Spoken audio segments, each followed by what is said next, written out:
आपण शिकणार आहोत. आपल्या आजच्या विषयाचे नाव आहे येशूचा प्रेमळ स्वभाव पाप्यांना त्याच्याकडे ओढवतो. आजचा विषय आहे येशूचा प्रेमळ स्वभाव पाप्यांना त्याच्याकडे ओढणारा किंवा ओढवतो. ठीक आहे, हा आपला आजचा स्वभाव आहे. सॉरी, येस, आजचा विषय लिहून घ्या. आजचा विषय सांगतो, पाप्यांना येशूकडे ओढवणारी त्याची प्रेमळ वृत्ती. असे लिहा, पाप्यांना येशूकडे ओढवणारी त्याची प्रेमळ वृत्ती. हा आपला आजचा स्वभाव, हा आपला आजचा विषय आहे. आणि पवित्र शास्त्र ज्यावेळेला आपण वाचतो, विशेषतः नवीन करारातील पहिली 4 पुस्तकं ज्यांना आपण शुभवर्तमानाचे पुस्तक म्हणतो, जी 4 आहे. पहिलं आहे मत्ते, त्याच्यानंतर आपण पाहतो की मत्तेकृत शुभवर्तमान आहे, नंतर मार्क आहे, नंतर लूक आहे आणि नंतर योहान आहे. आणि हे 4 शुभवर्तमान ज्यावेळेला आपण वाचतो, तर ह्या 4ही शुभवर्तमानांमधून आपल्याला एक गोष्ट कळते की जास्तीत जास्त पापी लोक हे येशूचं अनुकरण करणारे होते, किंवा जास्तीत जास्त पापी लोक जे होते त्यांच्यावर येशू जो आहे प्रीती करत होता. आणि म्हणून पापी लोक हे येशूच्या प्रेममय जी काही वृत्ती आहे किंवा जो काही स्वभाव आहे त्यामुळं त्याच्याकडे ओढवल्या जात होते. आणि ह्या विषयातला जो मुद्दा क्रमांक 1 आहे तो लिहून घ्या. मुद्दा क्रमांक 1 लिहा, कोणत्याही भेदभावाशिवाय येशू त्यांना स्वीकारतो. मुद्दा क्रमांक 1 लिहा, कोणत्याही भेदभावाशिवाय येशू त्यांना स्वीकारतो. त्यांना म्हणजे पाप्यांना. ठीक आहे, आता हा मुद्दा शिकण्या अगोदर आपण लूक याचं 15वा अध्याय आणि वचन 1 आपण वाचणार आहोत. लूक 15वा अध्याय आणि वचन 1 आपण वाचूया. आणि ह्या वचनातून आपण हे समजून घेणार आहोत की कशा प्रकारे येशू हा पापी लोकांवरती प्रीती करणारा होता आणि त्याच्या त्या प्रीतीमुळं लोक त्याचे अनुयायी जे आहेत ते झाले होते. हे आपण समजून घेणार. कोणीतरी लूक 15वा अध्याय आणि वचन 1 वाचण्यासाठी मदत करा. सर्व जकातदार व पापी त्याचे ऐकण्यास त्याच्या जवळ येत होते.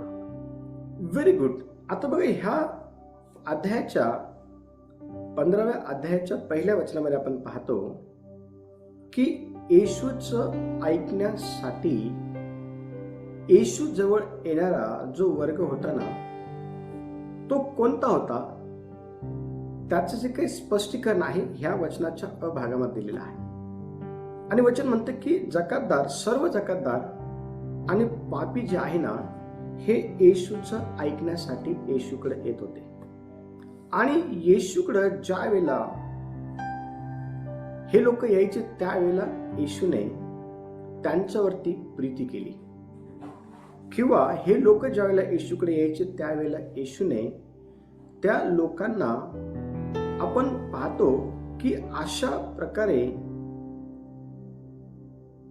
प्रीती दाखवली, किंवा अशा प्रकारे त्यांचा येशूने स्वागत केलं की ते येशूचे अनुयायी जे आहेत ते झाले. आणि म्हणून आत्ताच्या विषयातला जो पहिल्या क्रमांकाचा मुद्दा आहे तो हा आहे की कुठल्याही प्रकारचा भेदभाव न करता येशू सर्वांना काय करतो, स्वीकारतो. आणि बघा कशा प्रकारे येशूने भेदभाव न करता सर्वांचा स्वीकार केला. हे पवित्र शास्त्रातील पहिली 4 जी शुभवर्तमानाची पुस्तक आहेत ती वाचल्यानंतर आपल्याला कळते. आणि वचन सांगत आहे, ज्यावेळेला आपण मत्तेचं पुस्तक 9वा अध्याय आणि वचन 10 ते 11 आपण वाचतो ना, तर 9व्या अध्यायाच्या 10 ते 11 वचनामध्ये आपल्याला अतिशय स्पष्टपणे हे पाहायला भेटतं की प्रभू येशू हा एका व्यक्तीला त्याच्या माग येण्याचं जे काही आमंत्रण आहे ते देत आहे. आणि ज्या व्यक्तीला येशू त्याच्या मागे येण्याचं आमंत्रण देत आहे, तो व्यक्ती हा जगातीच्या नाक्यावरती बसून त्याचं जे काही काम आहे ते करताना आपल्याला पाहायला भेटतो. आणि हा जो व्यक्ती आहे ना, हा लोकांच्या दृष्टिकोनातून पापी होता. आणि अशा पापी व्यक्तीला येशूने त्याच्या माग येण्याचं जे काही आमंत्रण आहे ते दिलं.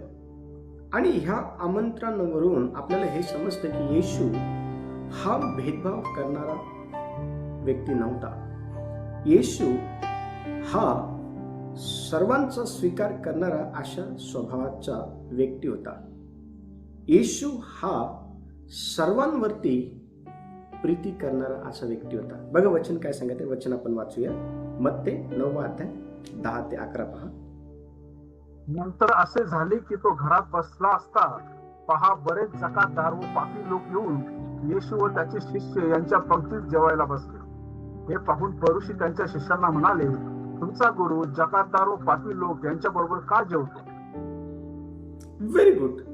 आता ह्या ठिकाणी आपण पाहतो की येशू ज्या वर्गाच्या लोकांबरोबर जेवायला बसलेला आहे,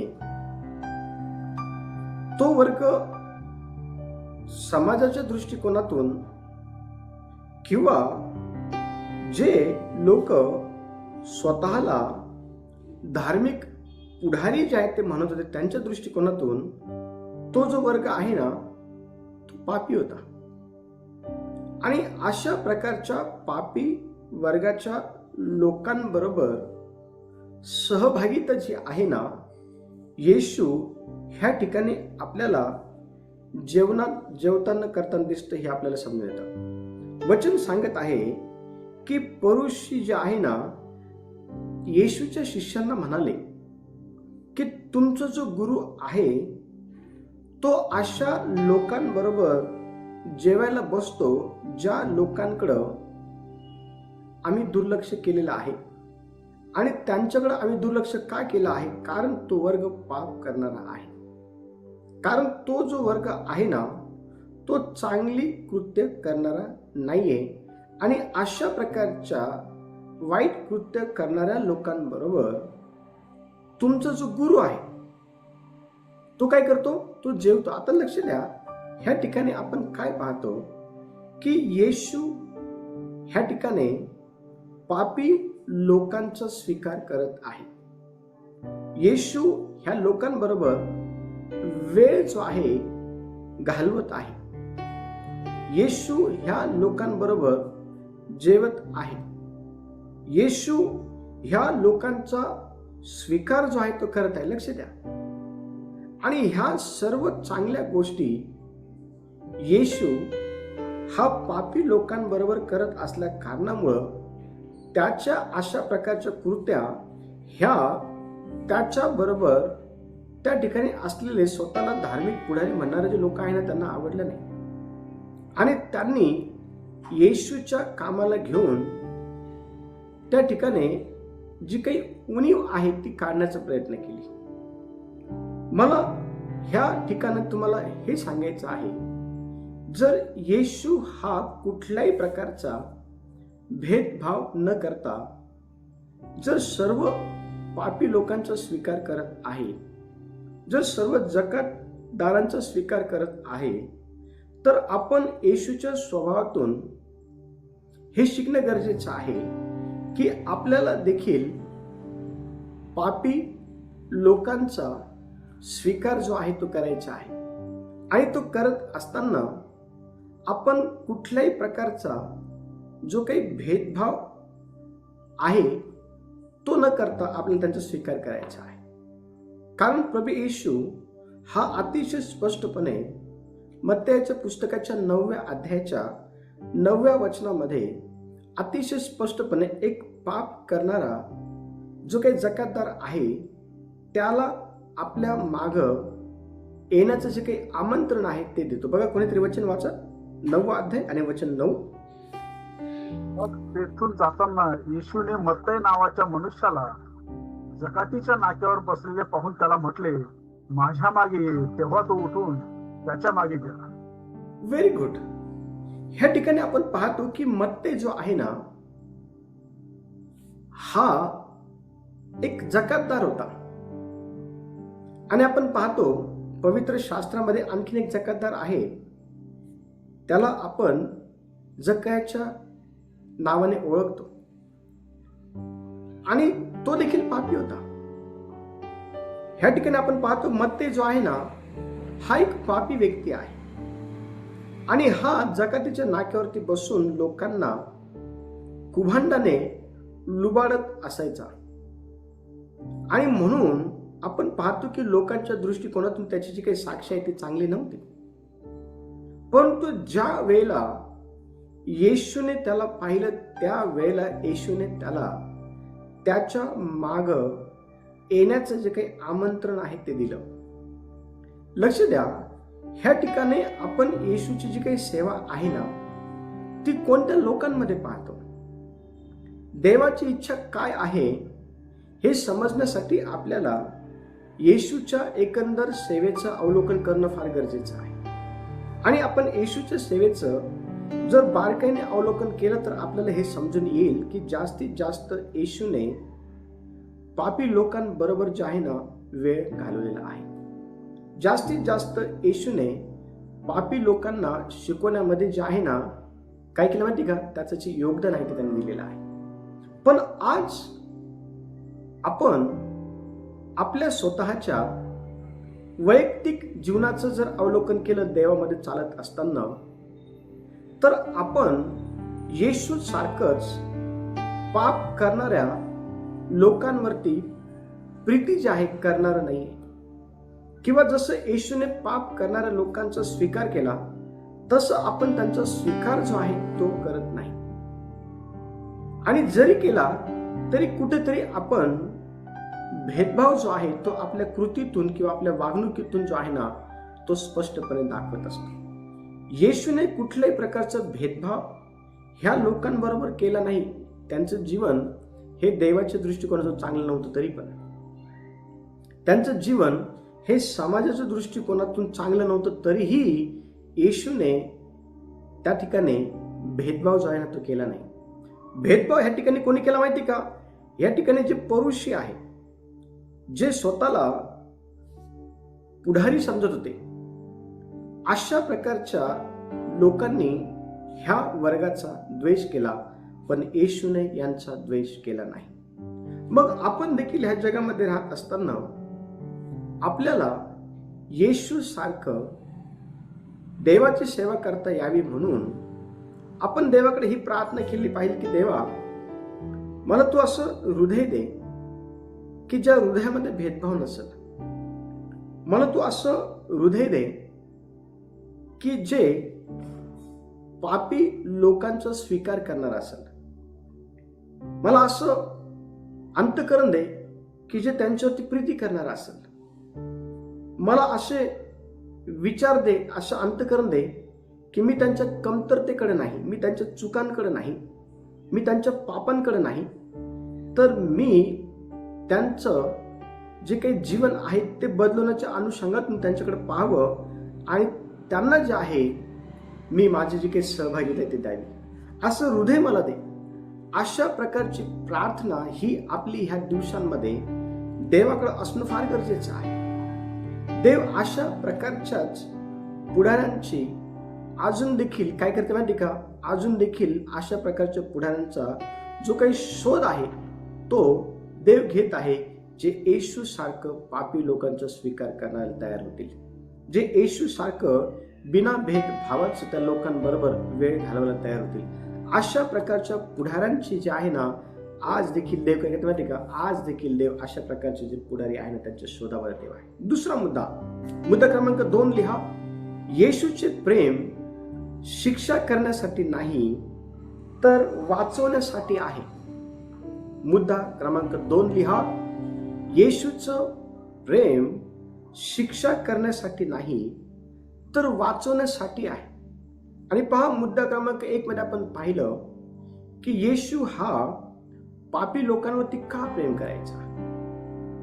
येशू हा पापी लोकांना का स्वीकारायचा? येशू हा पापी लोकांबरोबर वेळ का घालवायचा?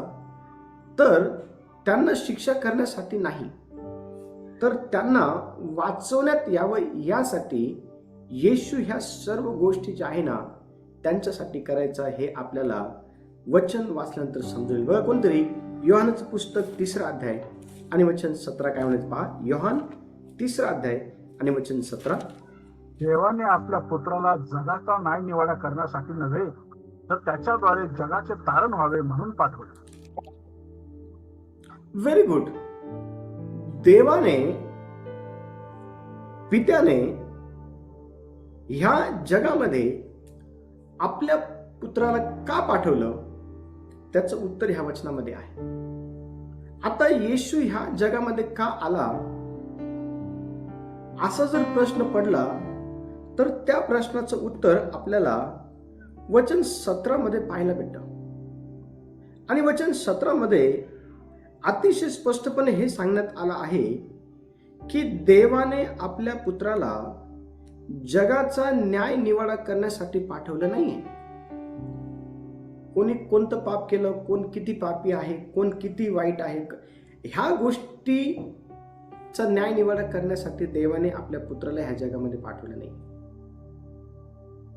मग देवाने ह्या जगामध्ये आपल्या एकुलत्या एका पुत्राला का पाठवलं, तर ह्याच वचनाच्या ब भागामध्ये त्याचं उत्तर आहे, तर त्याच्याद्वारे जग वाचवलं जावं, त्याच्याद्वारे जगाचं तारण व्हावं, त्याच्याद्वारे जगातील लोकांचा उद्धार व्हावा, या एकच उद्देशाने जे आहे देवाने आपल्या एकुलत्या एका पुत्राला ह्या जगामध्ये पाठवलं. आता येशू ह्या जगामध्ये का आलेला आहे, तर वचन सांगतं की तो केवळ आणि केवळ ज्या लोकांनी देवाला न आवडणाऱ्या गोष्टी करत आपलं जीवन पापामध्ये व्यतीत केलेलं आहे, अशांना वाचवण्यासाठी, न की शिक्षा करण्यासाठी, अशांना सोडवण्यासाठी,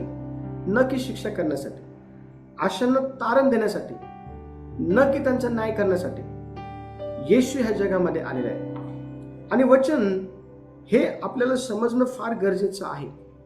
ज्या वेळेला आपण वचन वाचतो ना, तर वचन आपल्याला स्पष्टपणे सांगतं की ज्या उद्देशाने येशूला पित्याने ह्या जगात पाठवलं होतं, तोच उद्देश येशू हा आपल्याला पूर्ण करताना जे आहे शुभवर्तमानांच्या 4ही पुस्तकांवर दिसून येतं. आणि बघा, तो देवाचा जो काही उद्देश आहे, देवाचा जो काही हेतू आहे, तो पूर्ण करत असताना त्याला अनेक लोकांनी नावं देखील ठेवली. कारण ज्या वेळेला आपण मत्तेचं पुस्तक 9 अध्याय आणि 11 आणि 10 ते 11 वचन वाचतो ना, तर परुषी हे त्याच्या शिष्यांना म्हणू लागले की तुमचा जो गुरु आहे तो पापी लोकांबरोबर बसतो, पापी लोकांमध्ये उठतो, पापी लोकांमध्ये जेवतो, पापी लोकांमध्ये राहतो. लक्ष द्या, अशा प्रकारे येशूला त्या ठिकाणी जे आहे ना,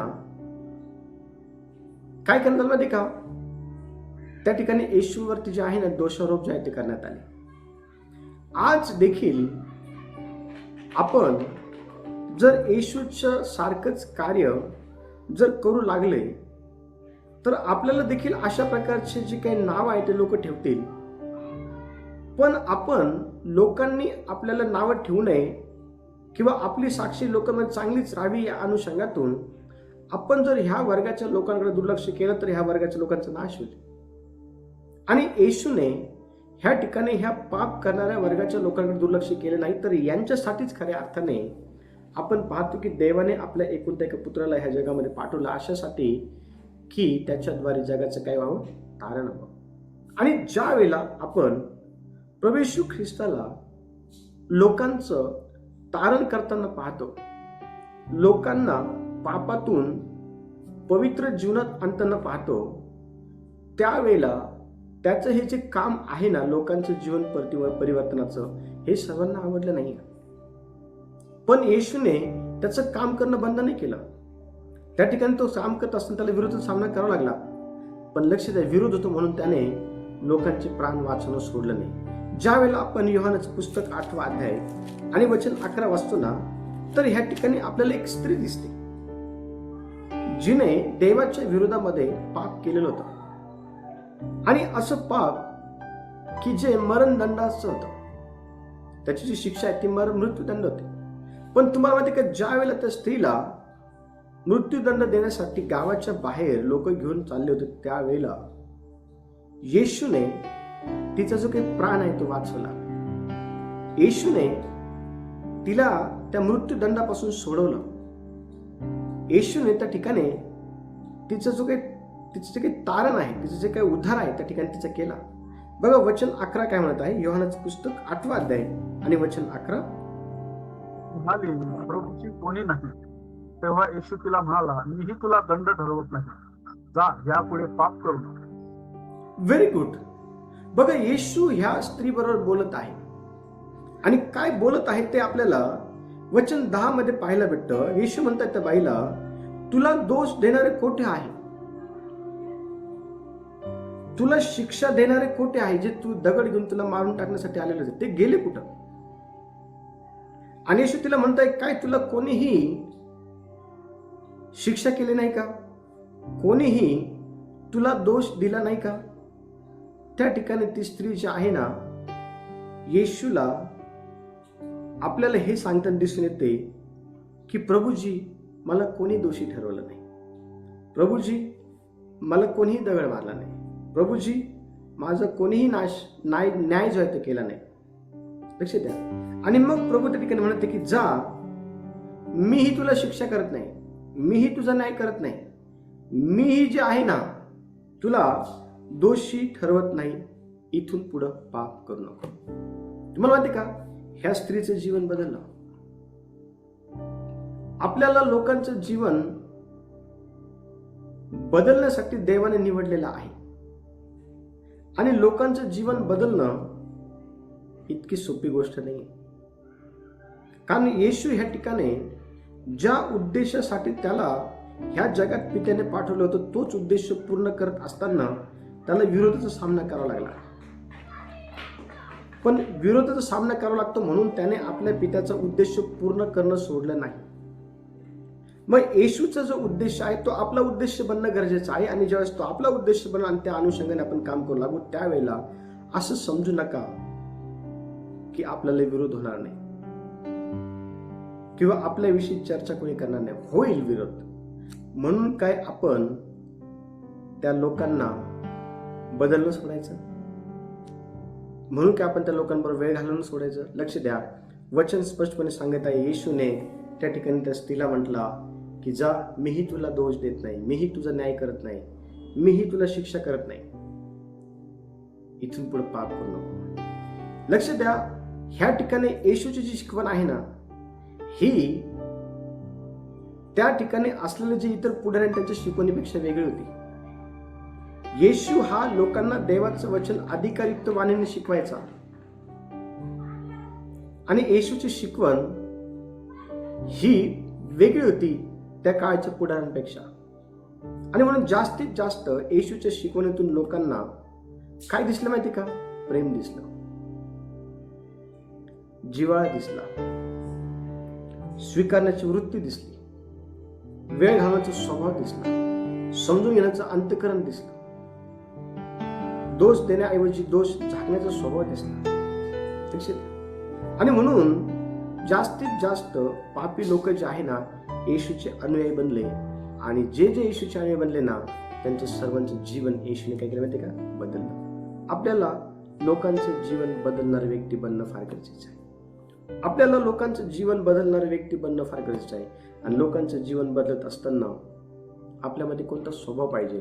तर पहिली गोष्ट, भेदभावाशिवाय आपण पाप करणाऱ्या लोकांचा स्वीकार केला पाहिजे. आपल्यामध्ये कोणता स्वभाव पाहिजे?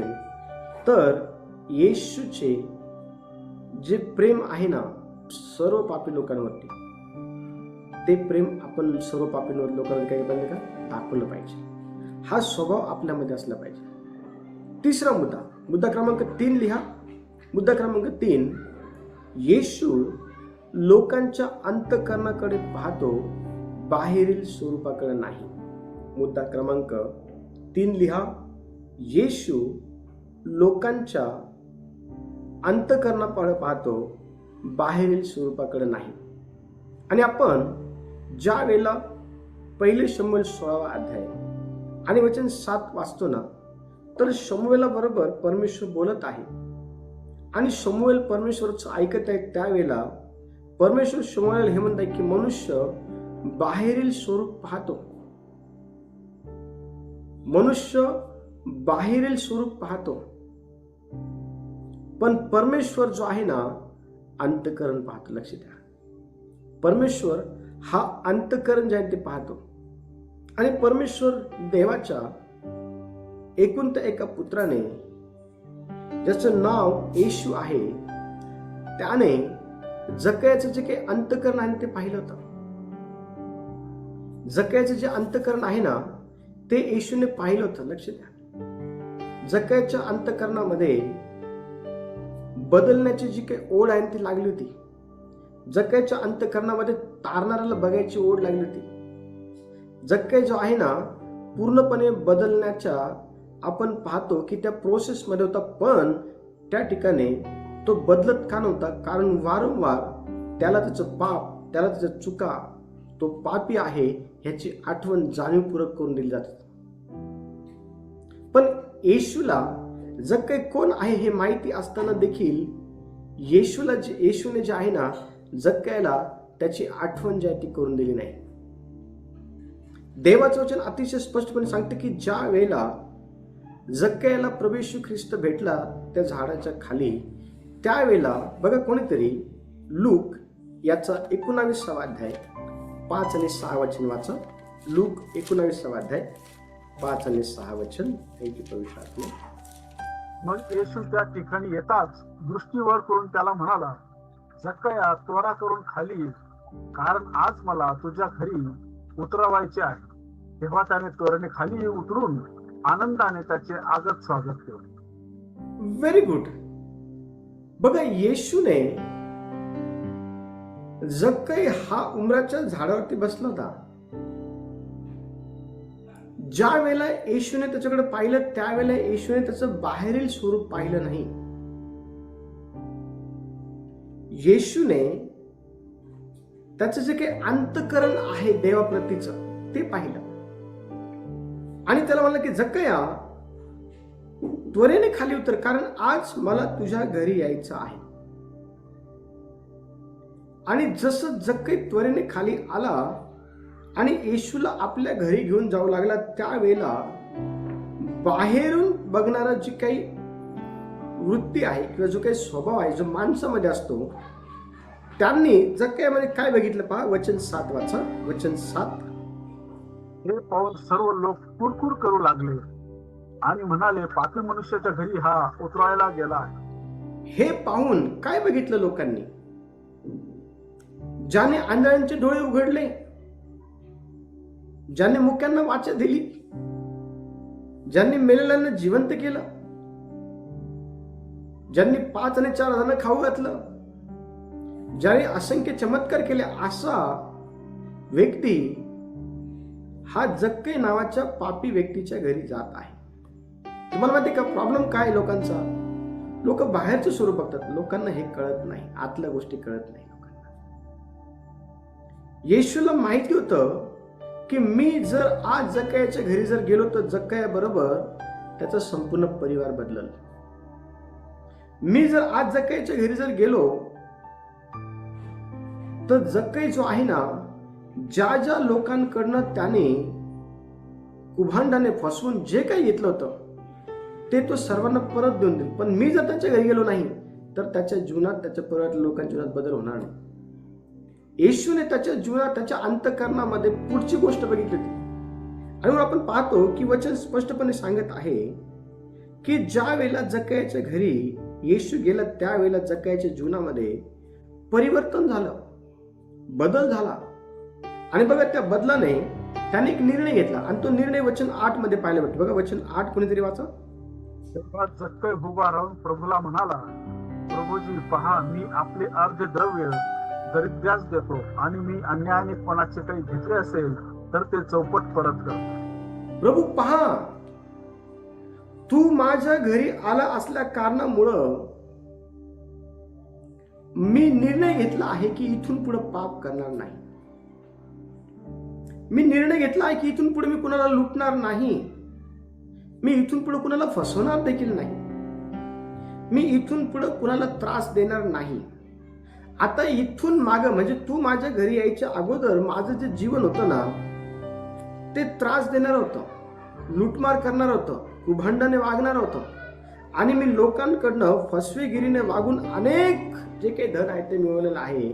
आणि ह्या ठिकाणी जक्कई येशूला म्हणत आहे, ज्याच्याकडनं कोणाचं काही मी घेतलं असेल ना, त्याला मी चौपट परत देतो. लक्ष द्या. आणि त्याने दिलं देखील. म्हणजे येशू ह्या जगामध्ये का आला माहिती का? पापी लोकांचा नाश होऊ नये, कुणाचाही नाश होऊ नये. तो तारण करण्यासाठी ह्या जगामध्ये आलेला आहे. ज्यांनी पाप केलं त्यांना शिक्षा करण्यासाठी तो ह्या जगात आला नाहीये. लक्ष द्या. लोकांनी जगाकडे बाहेरून बघितलं, लोकांना काय दिसलं? हा पापी आहे, हा लुटमार करणार आहे, हा फसवेगिरी करणार आहे. पण ज्या वेळेला येशूने याला उमराच्या झाडावरती पाहिलं, त्यावेळेला येशूने बाहेरून नाही बघितलं, त्याला आतून बघितलं. लक्ष द्या. वचन सांगतं की आतून त्याला बदलण्याची इच्छा होती. न केवळ त्याला, त्याच्या बरोबर त्याच्या परिवारातील लोकांना देखील बदलण्याची इच्छा होती. आणि त्याची ती इच्छा पूर्ण झाली. कारण वचन 9 असं म्हणतं, येशूने त्याला म्हटले, आज ह्या घराला तारण प्राप्त झालं आहे. आज या घराला तारण प्राप्त झालेलं आहे. लक्ष द्या. देवाचं वचन जे आहे ना, आपल्याला अतिशय स्पष्टपणे या ठिकाणी हे सांगतं की येशूचं बघणं हे इतर धार्मिक पुढाऱ्यांसारखं नव्हतं, किंवा लोकांचं बघणं आणि येशूचं बघणं हे सारखं नव्हतं. येशूचं बघणं जे आहे ना, पापी लोकांकडं, ते वेगळं होतं. तो स्वीकारण्याच्या वृत्तीतून बघायचा, तो प्रेम करण्याच्या वृत्तीतून बघायचा, तो त्यांच्याबरोबर वेळ घालवण्याच्या वृत्तीतून बघायचा, तो त्यांना सुधारण्याच्या वृत्तीतून बघायचा. पण लोक ज्यावेळेला ह्या वर्गाच्या लोकांना बघायचे ना, त्यावेळेला ते कुरकुर करायचे, त्यांना नावं ठेवायचे, त्यांना दोष द्यायचे, त्यांची निंदा करायची, त्यांच्याविषयी नाना प्रकारच्या गोष्टी बोलायच्या. पण येशूने असं काही केलं नाही. येशूने जक्कईचा जो आहे ना स्वीकार केला. आणि वचन स्पष्टपणे सांगतं, जक्कईच्या अंतःकरणामध्ये येशूने बदल पाहिला. आणि म्हणून त्या बदलामुळं त्या पूर्ण घराचं जे आहे ना तारण त्या ठिकाणी शक्य झालं. आज अनेक लोकांना बदलायचं आहे, पण त्यांना योग्य तो मार्ग दाखवणारा कोण नाही, बदलणारा. आपल्याला तो मार्ग दाखवणारा बनायचा आहे. आणि आपल्याला तो मार्ग दाखवता यावा यासाठी आपण देवाकडे ही प्रार्थना केली पाहिजे की देवा, मला बिना भेदभाव केल्याचं प्रीती करणारं हृदय दे, त्यांच्याबरोबर वेळ घालवणारं हृदय दे, त्यांना शिकवणारं हृदय दे, त्यांना वाचवणारं हृदय दे. लक्ष द्या. अशा प्रकारे आपण जे आहे ना देवाकडे प्रार्थना करणं फार गरजेचं आहे. चौथा मुद्दा क्रमांक 4 लिहा. येशूचे शब्द आशा देतात. येशूचे शब्द आशा देतात. ज्या वेळेला पाप करणारे लोक हे येशूचा शोध करत करत करत करत त्याच्याकडे यायचे, आणि तो जे काही सांगतो ते ज्या वेळेला ते ऐकायचे ना, तर ते ऐकल्याच्या द्वारे पाप करणाऱ्या व्यक्तीच्या जीवनामध्ये आशा जी आहे ती निर्माण व्हायची. बघा वचन काय सांगत आहे. मत्तयाचे पुस्तक 11वा अध्याय आणि वचन 28 वाचा. मत्तय 11वा अध्याय आणि वचन 28. अहो कष्टी व भाराक्रांत जन हो, तुम्ही सर्व माझ्याकडे या, म्हणजे मी तुम्हाला विसावा देईन. Very good. अहो कष्टी व भाराक्रांत जन हो, तुम्ही सर्व काय करा, माझ्याकडे या, म्हणजे मी तुम्हाला विसावा देईल. लक्ष द्या, आज लोकांना खऱ्या अर्थाने विसाव्याची गरज आहे. आणि हा जो विसावा आहे ना, हा ह्या ठिकाणी दैहिक विसाव्या संदर्भातला नाही, तर आत्मिक विसाव्या संदर्भातला आहे. आणि जितका तो आत्मिक विसाव्या संदर्भातला आहे, तितकाच तो दैहिक विसाव्याच्या संदर्भातला देखील आहे. कारण लोक जे आहे ना, ज्या वेळेला येशूकडे यायचे त्यावेळेला त्यांना येशूच्या शिकवणीमधून, येशूच्या बोलण्यामधून जे आहे ना, नवी आशा जी आहे ती त्यांना प्राप्त व्हायची किंवा त्यांना त्या ठिकाणी दिसायची. आणि म्हणून ते येशूकडे यायचे. येशूने पाप करणाऱ्या लोकांना आशा दिली, निराशा नाही. येशूने पाप करणाऱ्या लोकांना प्रेम दिलं. येशूने पाप करणाऱ्या लोकांना स्वीकारण्याचं हृदय दाखवलं. येशूने पाप करणाऱ्या लोकांना त्यांच्यासोबत वेळ घालण्याचं हृदय दाखवलं. त्यांचं ऐकून घेण्याचं हृदय त्यांनी दाखवलं. आणि म्हणून जास्तीत जास्त लोक हे येशूकडे येऊ लागले. लक्ष द्या, आपण पाहतो की जे जे लोक येशूकडे आले त्या प्रत्येकांना येशूने काय केलं माहिती का? आशा दाखवली. आणि अशीच एक स्त्री जी आशाहीन जीवन जगत होती, ती आपल्याला योहानाच्या पुस्तकाच्या 4 अध्यायाच्या 10 ते 14 मध्ये पाहायला भेटते. आणि ही जी स्त्री आहे ना, ही शमरोनी स्त्री आहे. तिच्या जीवनामध्ये आशा नव्हती. तिच्या जीवनातली जी काही आशा आहे ना, ती निघून गेली होती. आणि ही स्त्री विहिरीवर आली असता येशू त्या स्त्री सोबत जे आहे ना, संभाषण करत आहे. आणि बघा, ते संभाषण 4 अध्याय आणि 10 ते 14 पर्यंत वाचा. 4 अध्याय आणि 10 ते 14 वचन. येशूने तिला उत्तर दिले, देवाचे दान म्हणजे काय आणि मला प्यायला पाणी दे असे तुला म्हणणारा कोण आहे? हे तुला कळले असते तर तू त्याच्याजवळ मागितले असतेस आणि त्याने तुला जिवंत पाणी दिले असते. ती त्याला म्हणाली, महाराज, पाणी काढायला आपल्याजवळ पोहरा नाही व विहीर तर खोल आहे. मग ते जिवंत पाणी आपल्याजवळ कुठून? आमचा पूर्वज याकोब याने ही विहीर आम्हाला दिली. तो स्वतः, त्याची मुलगी व त्याची गुरेढोरे हिचे पाणी पित असत. त्याच्यापेक्षा आपण मोठे आहात काय? येशूने तिला उत्तर दिले, जो कोणी हे पाणी पिईल त्याला पुन्हा तहान लागेल, परंतु मी देईन ते पाणी जो कोणी पिईल त्याला कधीही तहान लागणार नाही. जे पाणी मी त्याला देईन ते त्याच्यामध्ये सार्वकालिक जीवनासाठी उकळत्या पाण्याचा झरा होईल. Very good. आता बघा, ह्या वचनातून आपण काय पाहतो की येशूची ही इच्छा होती की तिच्या बरोबर बोलणारा कोण आहे हे तिला कळावं. कारण वचन सांगत आहे ठिकाणी की जो तुझ्याकडे पाणी मागत आहे प्यायला, तो कोण आहे हे जर तुला कळले असते तर तू त्याच्याकडे पाणी मागितलं असतं आणि त्याने तुला जिवंत पाणी दिलं असतं. आता ही जी स्त्री आहे ना, ही ज्या वेळेला तिथं पाणी भरण्यासाठी आली त्यावेळेला त्या विहिरीवरती कोणीही पाणी भरण्यासाठी जात नव्हतं.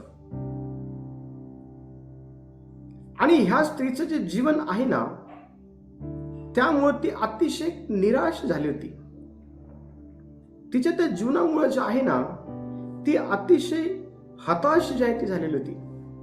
तिच्या जीवनातली जी काही आशा आहे ना, ती निघून गेली होती तिच्या जीवनामुळं. पण नवीन आशा तिच्या जीवनामध्ये येशूने तिला जे आहे ना दिलेली आपल्याला पाहायला भेटते. बघा वचन 29 काय म्हणते. वचन 29 कोणत्या प्रकारची आशा आहे बघा. चला, मी केलेलं सर्व काही ज्याने मला सांगितले तो मनुष्य पहा, तोच ख्रिस्त असेल काय? Very good. ती गावामध्ये जात आहे आणि गावातल्या लोकांशी बोलत आहे की मी जे जे केलं आहे ते सर्व ज्याने मला सांगितलं ना, तो हा व्यक्ती पहा. आणि मला असं वाटतं की हा ख्रिस्त असेल. ख्रिस्त म्हणजे आशा. ख्रिस्त म्हणजे जीवनातली निराशा काढणारा एकमेव असा मानव देहामध्ये लोकांना पापातून सोडवणारा व्यक्ती जो आहे ख्रिस्त. त्याचं नाव आहे येशू. जो आहे ख्रिस्त. लक्ष द्या, ही जी स्त्री आणि ह्या स्त्रीबद्दल त्याने सर्व काही सांगितलं. आणि नंतर आपण पाहतो की ती त्याला अतिशय स्पष्टपणे हे म्हणत आहे की तुम्ही महाराज, तुम्ही जे आहे ना, कोणी भविष्य वक्ता आहात का? मला तुम्हाला हे सांगायचं आहे, हे शिकवायचं आहे. लोक हे निराश अवस्थेमध्ये आहेत. लोक हे हताश आहेत. लोक हे देवाविरोधात पाप केलं असल्या कारणामुळे पापाने त्यांच्या जीवनातली सर्व काही निराशा ती काढून टाकलेली आहे. आणि आता अशा प्रकारच्या लोकांच्या वर्गांना, अशा प्रकारच्या लोकांना वाचवण्यासाठी आपल्याला काय करायचं आहे? तर येशूने जशी आशा लोकांना दिली तशी आपण लोकांना आशा द्यायची. आणि ती आशा देण्याकरता आपण कशाचा उपयोग केला पाहिजे? तर आपल्याकडं जगातली सर्वात श्रेष्ठ किमती गोष्ट जर कोणती आहे ते आहे आपलं पवित्र शास्त्र, देवाचं वचन. हे सांगितल्यानंतर पाप करणाऱ्या लोकांच्या जीवनामधली जी काही निराशा ते निघून जाते. एक नवीन आशा त्यांना भेटते जीवन जगण्याची. ह्या दिवसांमध्ये लोकांना उभं करा. ह्या दिवसांमध्ये लोकांना जवळ करा.